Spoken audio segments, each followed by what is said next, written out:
കഴിഞ്ഞ വീഡിയോയിൽ നമുക്ക് ഒരുപാട് കമന്റുകൾ വന്നിരുന്നു. എങ്ങനെയാണ് ഒരു ചെറിയ വീടിന് സോളാർ പാനൽ വെക്കാൻ കഴിയും, അതിന് എത്ര രൂപയാകും, എങ്ങനെയാണ് ഇതിന്റെ കണക്ഷൻ, ഇതിന്റെ എല്ലാം ഡീറ്റെയിൽസ് പറയാമോ എന്ന് ചോദിച്ചുകൊണ്ട് കമന്റുകൾ വന്നിരുന്നു.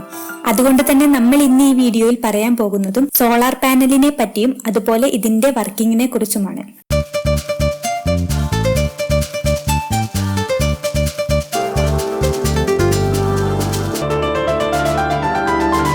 ഇപ്പോൾ നമ്മൾക്കിവിടെ കാണാൻ സാധിക്കുന്നത് രണ്ട് പാനൽ കണക്ട് ചെയ്ത് വെച്ചിരിക്കുകയാണ്. ഓരോ പാനലിനും പോസിറ്റീവും നെഗറ്റീവും ഉണ്ടാകും.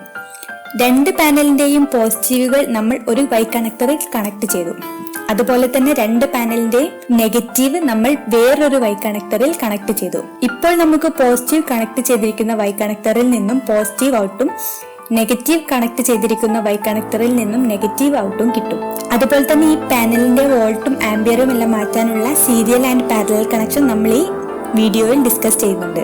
നമ്മളിപ്പോൾ ഇവിടെ പാനലുകൾ ജസ്റ്റ് കണക്ട് ചെയ്ത് വെച്ചിട്ടേ ഉള്ളൂ.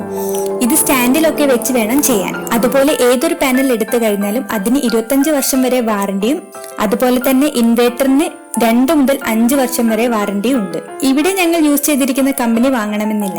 നിങ്ങൾക്ക് ഇഷ്ടമുള്ള കമ്പനിയിലുള്ള പാനലുകളും ഇൻവേർട്ടറും നിങ്ങൾക്ക് വാങ്ങിക്കാവുന്നതാണ്. ഇപ്പോൾ നമ്മൾ ഈ പാനലിൽ കാണുന്ന കേബിൾ പോസിറ്റീവ് ആൻഡ് നെഗറ്റീവ് ആണ്.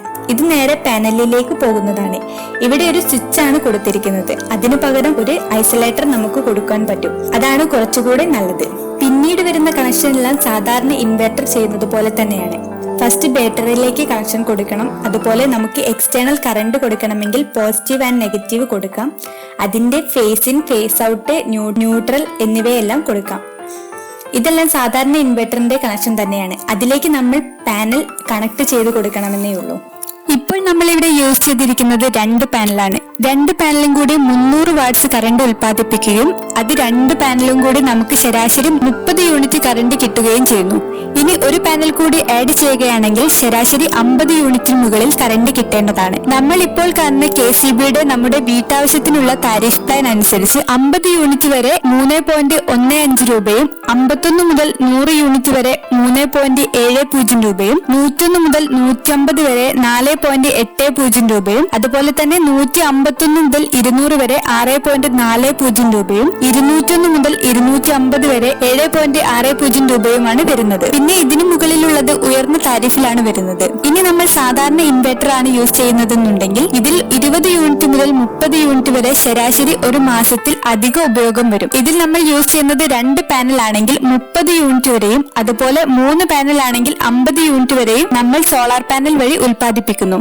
അതിനാൽ ഇപ്പോൾ 151 മുതൽ 200 വരെ കറണ്ട് ഉപയോഗിക്കുന്ന വീടാണെങ്കിൽ സോളാർ പാനലിന്റെ 50 യൂണിറ്റ് ഉൽപാദനം കൂടുമ്പോൾ ഇപ്പോൾ അടയ്ക്കുന്ന താരിഫിന്റെ തൊട്ടുമുകളിലുള്ള താരിഫ് അടച്ചാൽ മതിയാവും. അത് കറണ്ട് ഉൽപാദനം മാത്രമല്ല, ബില്ലിൽ നല്ലൊരു തുകയുടെ വ്യത്യാസം ഉണ്ടാവുകയും ചെയ്യുന്നു. ഇനി നമ്മൾ സാധാരണ ഇൻവെർട്ടർ ആണ് യൂസ് ചെയ്യുന്നതെങ്കിൽ 20 മുതൽ 30 യൂണിറ്റ് വരെ ശരാശരി ഒരു മാസത്തിൽ അധിക ഉപയോഗം വരും. നമ്മൾ സോളാർ ഇൻവെർട്ടർ ആണ് ഉപയോഗിക്കുന്നതെങ്കിൽ ഇതിൽ രണ്ട് പാനൽ ആണെങ്കിൽ 2 മാസത്തെ ബില്ലിംഗ് സർക്കിളിൽ 60 യൂണിറ്റ് വരെയും അതുപോലെ 3 പാനൽ ആണെങ്കിൽ 100 യൂണിറ്റ് വരെയും നമ്മൾ സോളാർ പാനൽ വഴി ഉൽപ്പാദിപ്പിക്കുന്നു. അതിനാൽ ഇപ്പോൾ 151 മുതൽ 200 യൂണിറ്റ് വരെ കറണ്ട് ഉപയോഗിക്കുന്ന വീടാണെങ്കിൽ സോളാർ പാനലിന്റെ 2 മാസത്തേക്ക് 100 യൂണിറ്റ് ഉൽപാദനം കൂടി വരുമ്പോൾ നമ്മൾ ഇപ്പോൾ അടയ്ക്കുന്ന താരിഫ് അനുസരിച്ച് 100 മുതൽ 200 യൂണിറ്റ് വരെ നമ്മൾ അടയ്ക്കേണ്ട തുക നോക്കുകയാണെങ്കിൽ 6.40 രൂപയാകുന്നു. അതായത് 1520 രൂപ നമ്മൾ ബിൽ പേ ചെയ്യേണ്ടി വരുന്നു. അതിൽ നിന്നും നമ്മൾ പാനൽ യൂസ് ചെയ്യുകയാണെങ്കിൽ നമുക്ക് 100 യൂണിറ്റ് കറണ്ട് കിട്ടുന്നു. ഇപ്പോൾ നമ്മൾ യൂസ് ചെയ്തിരിക്കുന്നത് 200 യൂണിറ്റ് ആണെങ്കിൽ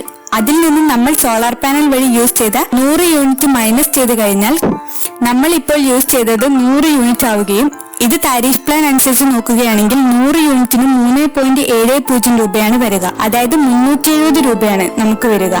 ഇപ്പോൾ നമ്മൾ 1520 രൂപ അടയ്ക്കേണ്ട സ്ഥാനത്ത് 370 രൂപയാണ് നമുക്ക് വരിക. ഇത് വലിയൊരു ചേഞ്ച് നമ്മുടെ ബില്ലിൽ വരികയും ചെയ്യുന്നു. പിന്നെ ഇതുപോലെ KCBയുടെ ബില്ലിന്റെ കാര്യത്തിൽ ഏറ്റക്കുറച്ചിലുകൾ കണ്ടേക്കാം. ഇത് നമുക്ക് ലഭ്യമായ താരിഫ് അനുസരിച്ച് കാൽക്കുലേറ്റ് ചെയ്യാവുന്നതാണ്. KCBയുടെ ബില്ല് ഓരോ വീട്ടിലും കണക്ഷനും ലോഡിനും അനുസരിച്ച് വ്യത്യാസങ്ങൾ ഉണ്ടാകാറുമുണ്ട്. ഉദാഹരണത്തിന് 100 യൂണിറ്റ് ഉപയോഗിക്കുന്ന 2 വീട്ടിൽ വ്യത്യസ്ത തുകയായിരിക്കും ബിൽ എമൗണ്ട് ഉണ്ടാകാറ്. ഒരു വീട്ടിലേക്ക് ആവശ്യമായ സാധാരണ ഒരു ഇൻവെർട്ടർ വെക്കുന്ന സമയത്ത് കറണ്ട് ബിൽ കൂടുകയാണ് ചെയ്യുക. സർവീസ് ചാർജ് ഉൾപ്പെടെ 22 രൂപയുടെ മേലെ വരും. അത് വെക്കുന്ന സമയത്ത് നമ്മൾ ഇതുപോലെ സോളാർ യൂസ് ചെയ്യുകയാണെങ്കിൽ കറണ്ട് ബിൽ കുറയുകയും ചെയ്യും. അതുമാത്രമല്ല നമ്മൾ ഇവിടെ 300 വാട്ട്സ് ആണ് ഉള്ളത്. ഇതിൽ ഒരു പാനൽ കൂടെ ആഡ് ചെയ്തു കൊടുക്കുകയാണെങ്കിൽ 450 വാട്ട്സ് ആവുകയും ഇതുപോലൊരു ഇൻവെർട്ടർ വർക്ക് ചെയ്യാൻ 450 വാട്ട്സ് മതിയാകും. ഇതിൽ നമ്മൾ മെയിൻ ഇൻപുട്ട് കൊടുക്കാതെയാണ് യൂസ് ചെയ്യുന്നത്. അതുപോലെ തന്നെ നമ്മൾ യൂസ് ചെയ്യുന്ന ഇൻവെർട്ടർ PWM ഇൻബിൽറ്റ് ആയിരിക്കും. 125H ബാറ്ററിയാണ് നമ്മൾ ഇവിടെ യൂസ് ചെയ്തത്. അതുപോലെ തന്നെ ഇൻവെർട്ടർ 1000 VA ആണ്. ഇവിടെ നമ്മൾ സോളാർ പാനലിന്റെ കേബിൾ യൂസ് ചെയ്യുന്നതാണ് നല്ലത്. അതിന് മീറ്ററിന് 40 രൂപ വരെയാണ് വില വരുന്നത്. നമ്മൾ സാധാരണ വെക്കുന്ന ഇൻവെർട്ടറിന്റെ തുക വരും ഇതുപോലൊരു ഇൻവെർട്ടർ വെക്കുകയാണെങ്കിൽ. ആവറേജ് 1 യൂണിറ്റ് കറണ്ട് നമുക്ക് കിട്ടും. ഇപ്പോൾ ഒരു 60 യൂണിറ്റ് കറണ്ട് നമുക്ക് മൊത്തത്തിൽ ഒരു ബില്ലിംഗ് സർക്കിളിൽ നമുക്ക് കിട്ടും. ഒരു പാനൽ കൂടെ ആഡ് ചെയ്യുകയാണെങ്കിൽ നമുക്കിത് കൂട്ടുവാനും പറ്റും. നമുക്ക് ഈ പ്രൊജക്ടിന്റെ ആവശ്യം 2 MC4 ആണ്. അതിൽ ഒന്ന് മെയിലും ഒന്ന് ഫീമെയിലുമാണ്. അതുപോലെ തന്നെ 2 വൈ കണക്ടറും വേണം. വൈ കണക്ടറും ഇതുപോലെ തന്നെ ഒരു മെയിലും ഒരു ഫീമെയിലുമാണ് വേണ്ടത്. വൈ കണക്ടർ ഇതുപോലെയുള്ള കേബിൾ ടൈപ്പും ഉണ്ട്. ഇത് കുറച്ചുകൂടെ ക്വാളിറ്റി ഉള്ളതാണ്. ഇനി നമുക്ക് എങ്ങനെയാണ് പാനലിന്റെ സീരീസ് ആൻഡ് പാരലൽ കണക്ഷൻ എന്ന് നോക്കാം. ആദ്യമായി നമ്മൾ പറയുന്നത് സോളാർ പാനലിന്റെ സീരീസ് കണക്ഷനെ കുറിച്ചാണ്. നമ്മൾ ഇവിടെ യൂസ് ചെയ്തിരിക്കുന്നത് 12 വോൾട്ട് 5 ആംപിയറിന്റെ 4 സോളാർ പാനലുകളാണ്. ഈ ഓരോ സോളാർ പാനലിലും ഓരോ പോസിറ്റീവും നെഗറ്റീവും ഔട്ടുകളുണ്ട്. നമ്മൾ ആദ്യത്തെ സോളാർ പാനലിന്റെ നെഗറ്റീവ് രണ്ടാമത്തെ സോളാർ പാനലിന്റെ പോസിറ്റീവ് ആയിട്ടും, രണ്ടാമത്തെ നെഗറ്റീവ് ഔട്ട് മൂന്നാമത്തേതിന്റെ പോസിറ്റീവ് ആയിട്ടും, മൂന്നാമത്തേതിന്റെ നെഗറ്റീവ് ഔട്ട് നാലാമത്തേതിന്റെ പോസിറ്റീവ് ആയിട്ടും കണക്ട് ചെയ്ത് വെച്ചിട്ടുണ്ട്. അതുപോലെ തന്നെ ആദ്യത്തെ സോളാർ പാനലിന്റെ പോസിറ്റീവ് ഔട്ടും നാലാമത്തെ സോളാർ പാനലിന്റെ നെഗറ്റീവ് ഔട്ടും കൂടിയാണ് നമ്മൾ ഔട്ടായിട്ട് എടുത്തിരിക്കുന്നത്. ഇപ്പോൾ നമുക്ക് കാണാൻ സാധിക്കും ഔട്ടിൽ 48 വോൾട്ട് 5 ആംപിയർ ആണ് കിട്ടുന്നത്. ഇതുപോലെ നമ്മൾ സോളാർ പാനൽ ആഡ് ചെയ്യുകയാണെങ്കിൽ സീരീസ് കണക്ഷനിൽ ആംപിയർ സെയിം ആയിരിക്കുകയും വോൾട്ടേജ് കൂട്ടുവാൻ സാധിക്കുകയും ചെയ്യുന്നു. നമ്മളിപ്പോൾ ഇവിടെ സോളാർ പാനലിന്റെ സീരീസ് കണക്ഷനെ കുറിച്ചാണ് പറഞ്ഞത്. സോളാർ പാനലിൽ നിന്നും വരുന്ന കണക്ഷൻ ഇങ്ങനെയായിരിക്കും. ഒരെണ്ണം മെയിലും ഒരെണ്ണം ഫീമെയിലും ആയിരിക്കും. ഒരു പാനലാണ് കണക്ട് ചെയ്യുന്നതെന്നുണ്ടെങ്കിൽ ഫസ്റ്റ് മെയിൽ കണക്ടർ കണക്ട് ചെയ്ത ശേഷം ഇതിൽ ഫീമെയിൽ കണക്ട് ചെയ്യുക. അതിനുശേഷം കേബിൾ വഴി ഇൻവെർട്ടറിലേക്കോ സോളാർ ചാർജിംഗ് കൺട്രോളിലേക്കോ കൊടുത്താൽ മതി. ഇനി ഫീമെയിൽ ഔട്ട് ആണെന്നുണ്ടെങ്കിൽ ഇതിൽ മെയിൽ കണക്ടർ കണക്ട് ചെയ്ത ശേഷം താഴേക്ക് കൊടുത്താൽ മതി. ഇപ്പോൾ നമ്മൾ പാനലിന്റെ 2 കേബിൾ കണക്ട് ചെയ്തു. ഇനി ഒന്നിലധികം പാനലുകൾ ഉണ്ടെങ്കിൽ 2 തരത്തിൽ കണക്ട് ചെയ്യാം. ഒന്ന് സീരീസ് ആയിട്ടും ഒരെണ്ണം പാരലൽ ആയിട്ടും കണക്ട് ചെയ്യാവുന്നതാണ്. സോളാർ പാനലിൽ നിന്നും ഇതുപോലെ ഒരു പ്ലസും ഒരു മൈനസും ആയിട്ടാണ് ഔട്ട് വരിക. പ്ലസ് വരുന്ന മെയിൽ കണക്ടറിൽ ഒരു MC4 കണക്ട് ചെയ്ത് കൊടുത്ത് കേബിൾ കൊടുക്കാം. ഇത് അഴിച്ച് ഇതിന്റെ ഉള്ളിൽ ഒരു കണക്ടർ ഉണ്ടാകും. അത് അഴിച്ചെടുത്ത് അതിൽ നന്നായി സോൾഡർ ചെയ്ത് വേണം കണക്ട് ചെയ്യാൻ. ഒരു പാനലിന് ഇത്രയും മതി. ഇത് കണക്ട് ചെയ്തിട്ട് കൊടുത്താൽ മതി. ഒന്നിൽ കൂടുതൽ പാനലുകൾ ഉണ്ടെങ്കിൽ വൈ കണക്ടർ വേണം. ഇതാണ് വൈ കണക്ടർ. ഇതിൽ മെയിൽ ആൻഡ് ഫീമെയിൽ ഉണ്ടാകും. അതുപോലെ തന്നെ വൈ കണക്ടർ കേബിൾ ടൈപ്പും ഉണ്ടാകും. ഫോർ എക്സാമ്പിൾ ഇതിപ്പോൾ സോളാർ പാനലിൽ നിന്നും വരുന്ന കണക്ഷൻ ആണെന്നുണ്ടെങ്കിൽ ഇതാണ് ഇതിന്റെ മെയിലും ഫീമെയിലും. അതുപോലെ തന്നെ അടുത്ത പാനലിൽ നിന്നും ഇതുപോലെ തന്നെ ഒരു മെയിലും ഫീമെയിലും കണക്ടർ ഉണ്ടാകും. ഇവിടെ കാണിച്ചിരിക്കുന്നത് ഇപ്പോൾ 2 പാനലിന്റെ പ്ലസ് ആണ്. ഇത് രണ്ടും ഒരു ഫീമെയിൽ വൈ കണക്ടറിൽ കണക്ട് ചെയ്ത് വെച്ചു. അതുപോലെ തന്നെ ഇത് രണ്ടും കാണിച്ചിരിക്കുന്നത് ഒരു പാനലിന്റെ മൈനസുമാണ്. ഇത് രണ്ടും മെയിൽ വൈ കണക്ടറിൽ കണക്ട് ചെയ്ത് വെച്ചു. ഇപ്പോൾ നമുക്ക് സോളാർ പാനലിന്റെ ഔട്ടിൽ ഒരു പ്ലസ് വൈ കണക്ടറും അതുപോലെ തന്നെ ഒരു മൈനസ് വൈ കണക്ടറുമാണ് കിട്ടുന്നത്. ഇതിൽ നമുക്ക് എത്രയാണോ പാനൽ ഔട്ട് വരുന്നത് അത് തന്നെ നമുക്ക് കിട്ടും. നമ്മൾ കണക്ട് ചെയ്യുമ്പോൾ അതിൽ MPPT ചാർജ് കൺട്രോളർ, PWM ഇതിന്റെ എല്ലാം ചാർജിംഗ് കൂടെ കണക്ക് കൂട്ടി വേണം നമ്മൾ കണക്ട് ചെയ്യേണ്ടത്. മിനിമം ഇതിൽ ഇത്ര വോൾട്ട് ഉണ്ടെങ്കിലേ MPPT വർക്ക് ചെയ്യുള്ളൂ എന്നുള്ളത് കൊണ്ട് തന്നെ അതിനനുസരിച്ച് വേണം കണക്ട് ചെയ്യാൻ. ഇപ്പോൾ കിട്ടുന്നത് ഒരു മൈനസും അതുപോലെ ഒരു പ്ലസുമാണ്. ഇതിൽ നിന്നും ഒരു കേബിൾ യൂസ് ചെയ്ത് ഔട്ട് എടുക്കുകയാണ് വേണ്ടത്. ഇതിലൊരു മെയിൽ കണക്ടർ കണക്ട് ചെയ്തതിനു ശേഷം ഇൻവെർട്ടറിലേക്ക് കൊടുക്കാവുന്നതാണ്. അതുപോലെ തന്നെ നെഗറ്റീവിനും ഒരു വൈ കണക്ടർ കണക്ട് ചെയ്തുകൊണ്ട് ഇൻവെർട്ടറിലേക്ക് ഡയറക്റ്റ് കൊടുക്കാവുന്നതാണ്.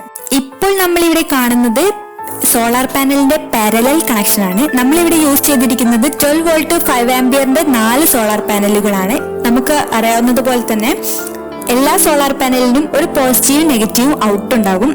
അതായത് എല്ലാ പാനലിന്റെയും പോസിറ്റീവുകൾ തമ്മിൽ ഒരുമിച്ച് കണക്ട് ചെയ്യുക. അതുപോലെ തന്നെ എല്ലാ പാനലിന്റെയും നെഗറ്റീവുകൾ തമ്മിൽ കണക്ട് ചെയ്ത് വെക്കുക. അപ്പോൾ നമുക്ക് കിട്ടുന്ന ഔട്ട് എന്ന് പറയുമ്പോൾ 12 വോൾട്ട് 20 ആംപിയർ ആയിരിക്കും. അതായത് നമ്മൾ പാരലൽ കണക്ഷനിൽ സോളാർ പാനൽ ആഡ് ചെയ്യുന്ന സമയത്ത് വോൾട്ടേജ് സെയിം ആവുകയും ആംപിയർ കൂടുകയും ചെയ്യുന്നു. ഇപ്പോൾ നമ്മൾ ഈ ഡയഗ്രത്തിൽ കണ്ടതുപോലെ തന്നെ നമുക്കിവിടെ കാണുന്നത് പാരലൽ കണക്ഷനെ കുറിച്ചാണ്.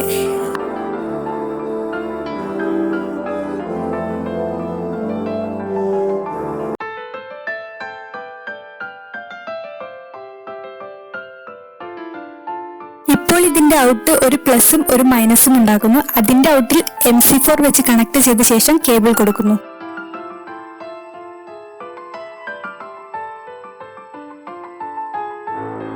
MPPTക്ക് അനുസരിച്ച് വേണം സീരീസ് ആൻഡ് പാരലൽ കണക്ഷൻ കൊടുക്കാൻ. നിങ്ങൾക്ക് ഇഷ്ടമുള്ള രീതിയിൽ നിങ്ങൾക്ക് സോളാർ പാനൽ വാങ്ങിച്ച് കണക്ട് ചെയ്ത് വെക്കാവുന്നതാണ്. അതുപോലെ തന്നെ നിങ്ങൾക്ക് ഞങ്ങൾ യൂസ് ചെയ്തിരിക്കുന്ന പാനലിന്റെ ഡീറ്റെയിൽസ് വേണമെങ്കിൽ ഡിസ്ക്രിപ്ഷനിൽ നമ്പർ കൊടുത്തിട്ടുണ്ട്. ആ നമ്പറിൽ കോൺടാക്ട് ചെയ്യാവുന്നതുമാണ്. അതുപോലെ തന്നെ 2 കിലോവാട്ട്സിന് മുകളിലുള്ള പ്രൊജക്ടുകൾക്ക് ഇപ്പോൾ 0% ഇൻട്രസ്റ്റിലുള്ള ഫിനാൻസ് സൗകര്യം വരെ ലഭ്യമാണ്. വീഡിയോ ഇഷ്ടമായെങ്കിൽ തീർച്ചയായും ലൈക്ക് ചെയ്യുക, ഷെയർ ചെയ്യുക, സബ്സ്ക്രൈബ് ചെയ്യുക.